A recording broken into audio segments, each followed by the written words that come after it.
Ito ay kakaibang badminton racket dahil kaya na itong humaba sa isang pindot lang.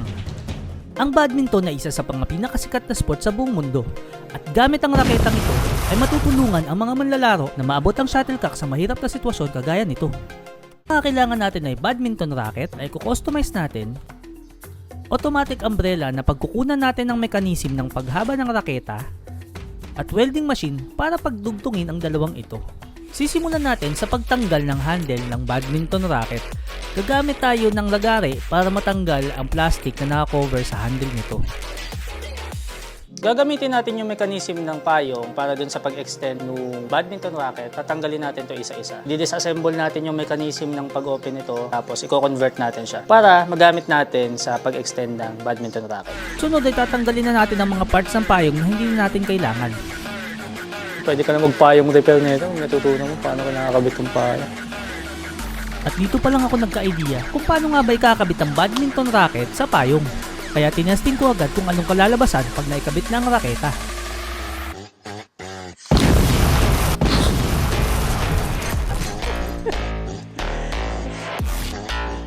Ayun, so natanggal na natin yung part ng hindi natin kailangan sa payong, tas ang natira na lang yung mechanism ng pagbukas. Kaso, ang tendency ngayon, medyo mas malakas na ngayon yung pressure pag pinindot mo to. Mas mabilis na siya kasi wala na yung parang sumasalong force kapag binubuksan mo siya. So, tendency yan, malakas na siya.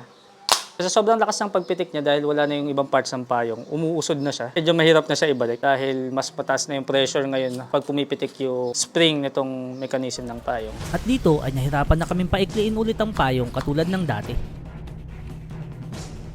Habang ginagawa namin ng racket ay gusto ko lang i-share sa iyo ang Bible verse na ito.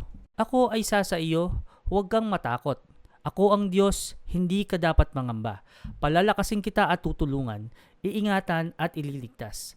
Isaiah 41:10. Kung ano man ang iyong pinagdadaanan ngayon ay tandaan mo na kasama mo lagi ang Diyos. So yung spring ng payong kanina sobrang haba kaya sobrang lakas ng force. So ang ginawa natin, pinutol natin tong spring para medyo mas mabawasan yung force ng pagtulak niya. Kasi naglalak na siya sa pinakadulo ng payong. So, pinawasan natin to almost isang dangkal na haba ng spring para mabawasan yung pwersa pag pinipindot natin yung button dun sa payong.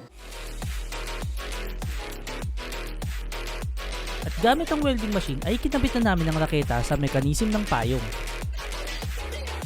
Nalulusaw ang parte ng payong sa pag-welding kaya gumamit pa kami ng adhesive. At itong comparison ng customized nating raketa. Sinimulan muna namin maglaro gamit ang mga normal na raketa. At ngayon naman ang customized nating raketa.